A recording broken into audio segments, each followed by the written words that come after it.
저는 요즘에 사르트르의 실존주의 철학에 심취해 있어요. 왜냐면 제가 최근에 주로 하는 고민들이 이 사르트르의 저작에 아주 선명하고 체계적인 언어로 새겨져 있거든요. 굉장히 매력적으로 다가오죠.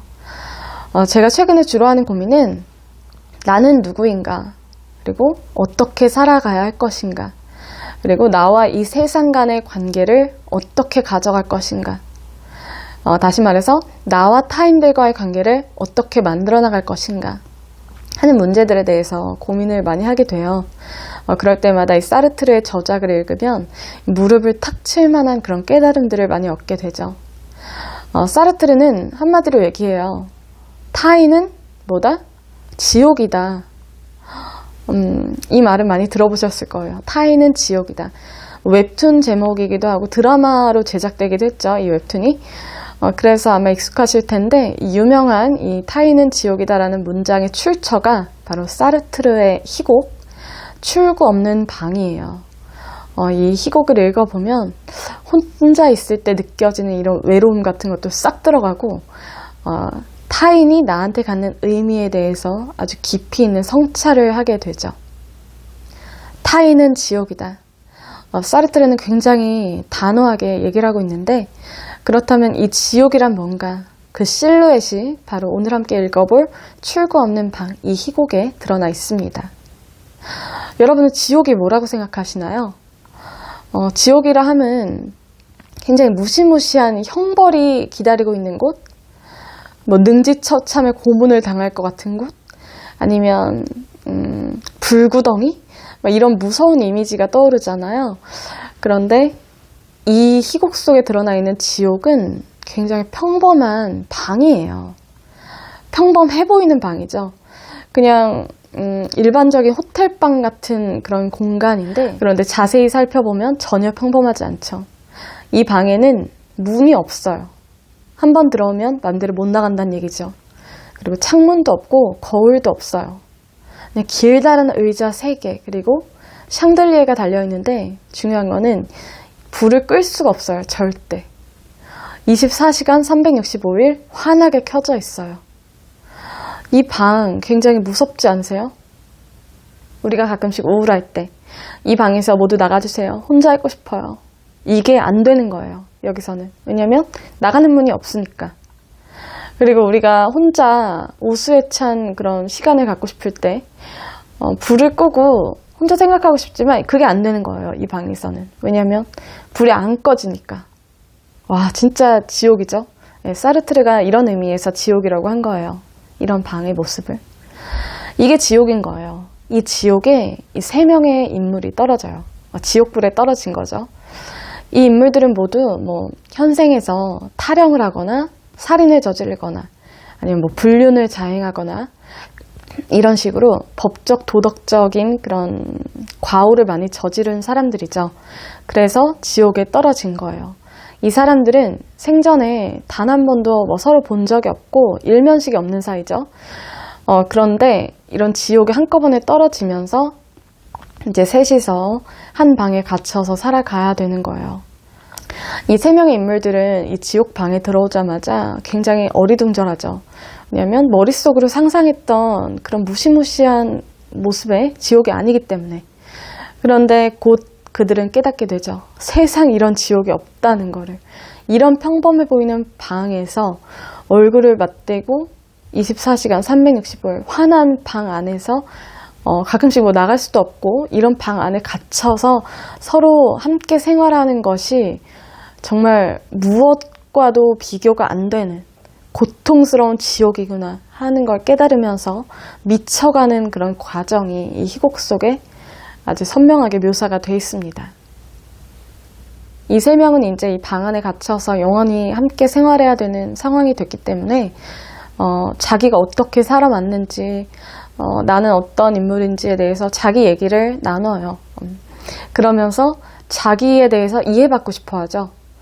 내가 왜 이런 행동을 저지를 수밖에 없었는지, 왜 나의 삶이 정당한 이유가 뭔지 이런 것들에 대해서 주장을 하고 그리고 설득을 하려고 그래요. 사람한테 인정받고 싶은 거죠. 같이 생활하는 사람들에게. 하지만 슬프게도 서로 이해가 잘 안 되죠. 왜냐하면 각자 자기의 입장이 있고 관점이 있고 거기에 의거해서 상대방이 저지른 도덕적, 법적 과오를 판단할 수밖에 없으니까 비판을 하게 되고 그러다 보니까 오해가 생기고 갈등이 생기고 관계가 꼬이게 되는 거죠.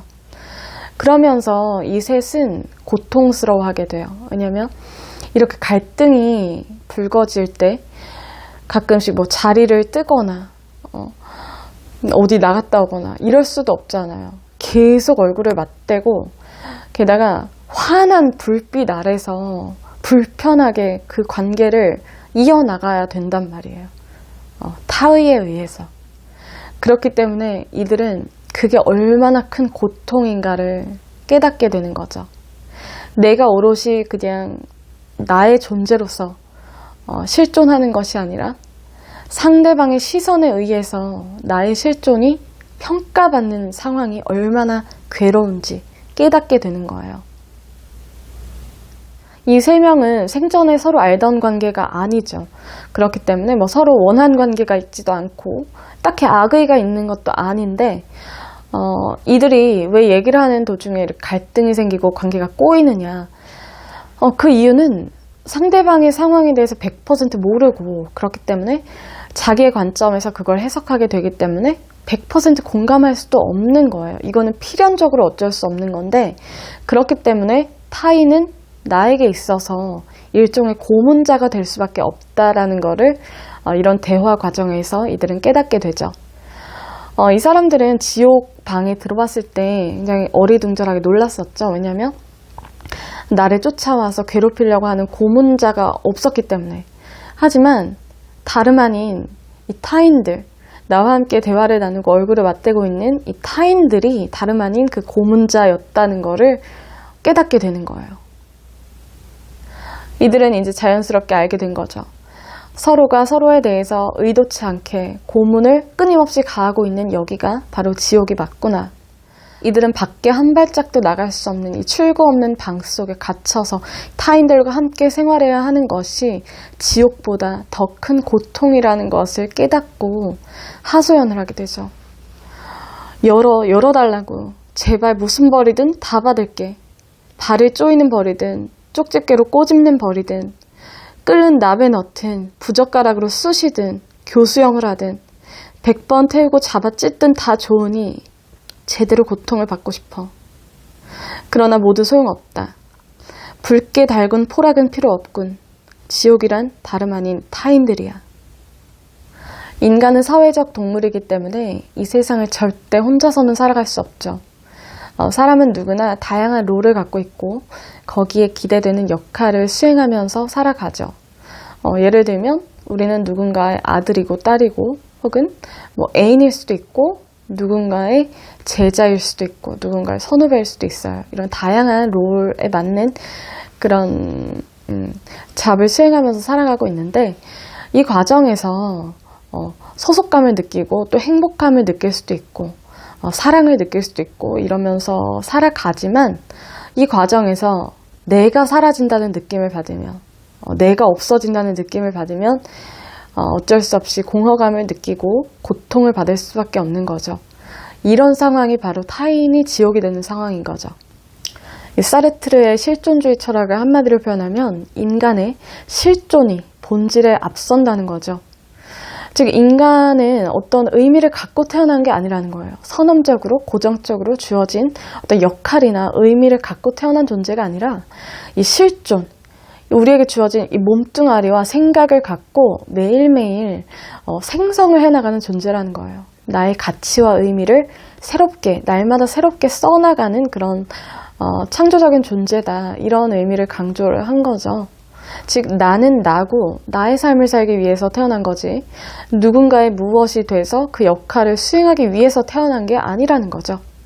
예를 들면 내가 뭐 누군가의 엄마가 돼서 평생토록 희생하기 위해서 태어난 것도 아니고 내가 누군가의 배우자가 돼서 뭐 2세를 만들기 위해서 태어난 것도 아니고 내가 누군가의 동생으로 태어나서 평생 동안 귀찮은 일 심부름 해주기 위해서 태어난 것도 아니라는 거죠. 인간은 나로 태어나서 나의 가치, 그리고 내 삶의 의미를 새롭게 만들어가는 그런 존재라는 거고, 이런 생성의 기본 조건이 바로 타인의 시선과 구속으로부터 자유로워지는 거라는 거예요. 누군가가 나를 구속하기 시작하는 순간 나의 실존은 목졸리고 이런 생성 과정은 제약당할 수밖에 없는 거죠. 그래서 사르트르는 자기의 삶 속에서 어떤 것으로부터도 구속당하지 않으려고 노력했어요. 예를 들면 사르트르가 노벨 문학상을 받게 됐는데, 사르트르는 이 수상을 거부했어요. 이 상을 거부를 한 거죠, 노벨상을. 그 이유인 즉슨 이 노벨위원회로부터 상을 받으면 필연적으로 노벨위원회의 의지에 매일 수밖에 없다는 거죠. 누군가로부터 주어지는 영광을 거부하겠다라는 거예요. 왜냐하면 내가 거기에 구속될 마음이 없기 때문에. 대단하죠? 그리고 쉽게 예상할 수 있듯이 사르트르는 현실의 결혼 제도에 대해서도 회의가 굉장히 컸어요. 그래서 프랑스의 작가이자 페미니스트인 시몬 드 보부아르랑 50년 동안 계약 결혼 관계를 유지했죠. 이 두 사람은 같은 호텔에 다른 방에 묵으면서 결혼 생활을 유지했어요. 왜냐하면 가사 노동이 누구에게도 부담되는 그런 상황을 만들지 않기 위해서 호텔방에 묵으면서 두 가지 계약 조건을 갖고 있었어요. 첫째 조건은 서로 사랑하되 다른 사람과 사랑에 빠지는 것도 허락한다. 그리고 두 번째 조건은 서로에게 절대로 거짓말을 하지 않는다. 즉, 외도 사실도 낱낱이 솔직하게 얘기를 해야 된다. 이 조건을 가지고 서로 주체적인 자아로서 서로를 존중하면서 사랑을 한 거죠. 이런 결혼 관계의 키워드는 바로 주체성과 자유예요. 이런 서로의 인격을 존중을 하면서 구속하려 들지 않고 이 사람이 무슨 일을 하든지 간에 응원한다는 그런 마음을 가지고 외도 사실까지도 인정을 하고, 이런 관계 속에서 사르트르와 시몬 드 보부아르는 서로의 그런 철학을 구현을 한 거죠. 자기 삶 속에서. 네. 이런 관계를 통해서 이 두 사람은 죽을 때까지 사랑을 했어요.